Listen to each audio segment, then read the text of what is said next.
द्वार से किसी को भी खाली हाथ नहीं लौटाना चाहिए।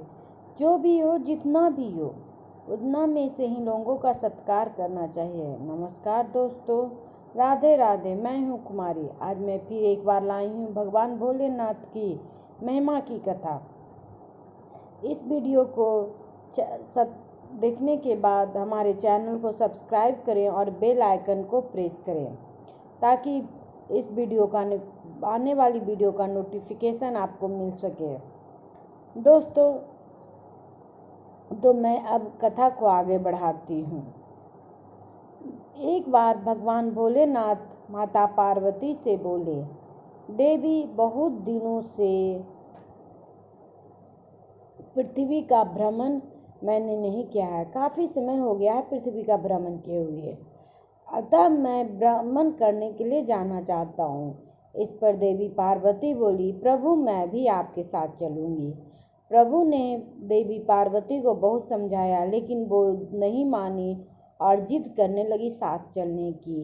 प्रभु माता पार्वती और नंदी को साथ लेकर पृथ्वी भ्रमण के लिए निकल पड़े।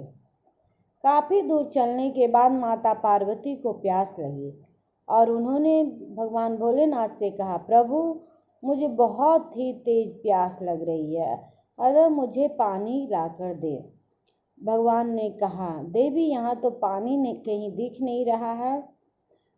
मैंने आपको पहले ही बोला था कि आप मत चलिए, आप विश्राम कीजिए, लेकिन आप नहीं माने। तब माता पार्वती बोली, प्रभु, मुझे बहुत ज़्यादा तेज प्यास लगी हुई है, मैं एक कदम भी आगे नहीं चल पड़ूंगी।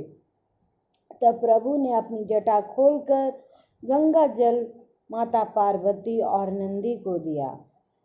जल पीने के बाद वे दोनों आगे बढ़े। तीनों कुछ ही दूर चले थे कि चलते चलते साहूकार के घर के पास पहुँचे। आवाज़ लगाई। जब प्रभु ने आवाज़ लगाई तो अंदर से साहूकार की पत्नी आई और बोली, तुम कौन हो और तुम्हें क्या चाहिए? इस पर भगवान भोलेनाथ ने कहा, देवी, मैं एक याचक हूँ और मुझे बहुत भूख लगी हुई है, मुझे खाने के लिए खीर दे दो।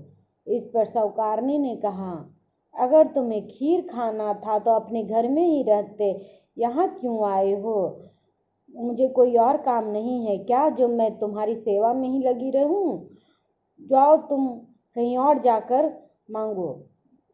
यह कहकर साहूकारनी अंदर चली गई। यह सुनकर भगवान शंकर आगे बढ़े।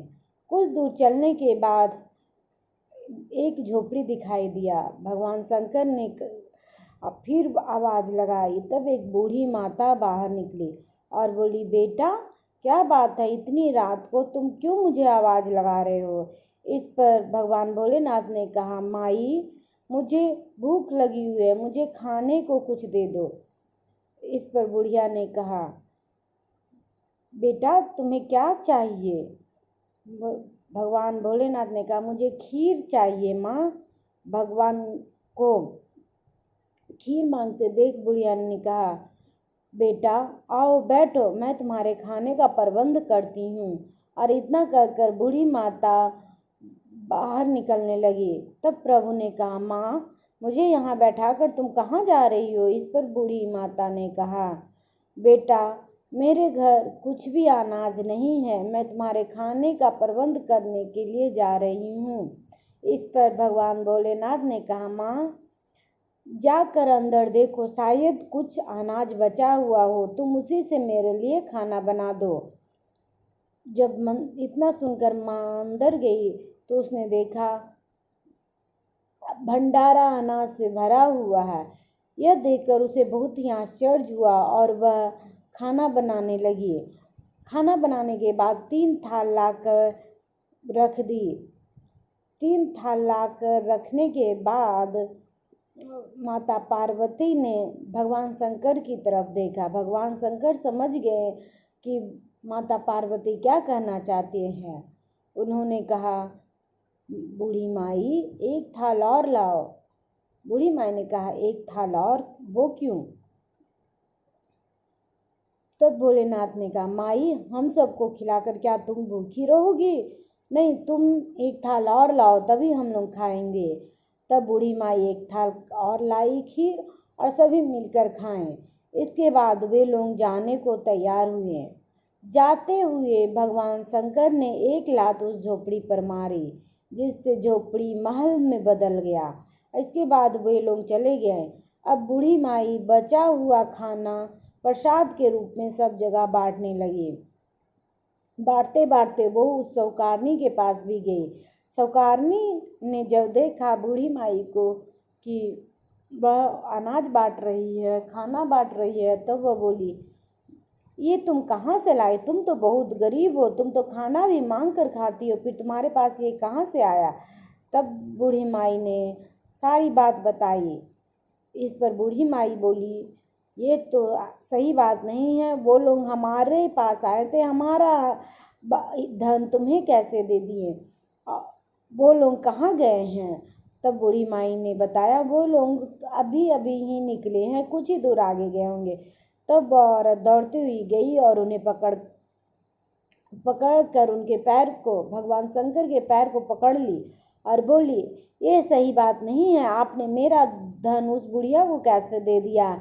आप ऐसे नहीं जा सकते हैं, मैं आपके पैर नहीं छोड़ूंगी। इस पर भगवान भोलेनाथ ने कहा, मैंने कुछ नहीं किया, मैं तो तुम्हारे पास ही आया था, पर तुमने मुझे धुतकार कर भगा दिया और मुझे खाने को भी नहीं दिया। तब मैं बूढ़ी माई के पास गया और बूढ़ी माई ने मेरा स्वागत किया और मुझे अपने घर के अंदर ले गई। इस पर उस सौकारनी ने कहा, अब जो भी हो, अब मैं आपको नहीं जाने दूंगी, बिना धन दिए मैं आपके पैर नहीं छोड़ूंगी। इस पर भगवान शंकर ने कहा,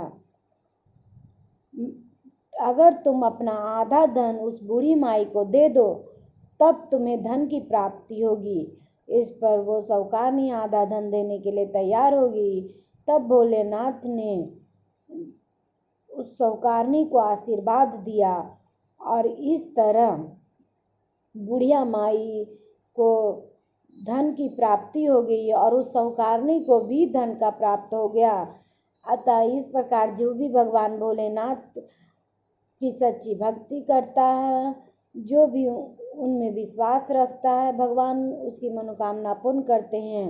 भगवान भोलेनाथ कभी भी अपने भक्तों को निराश नहीं करते हैं। बोलो भोलेनाथ की जय। बोलो ओम नमः शिवाय।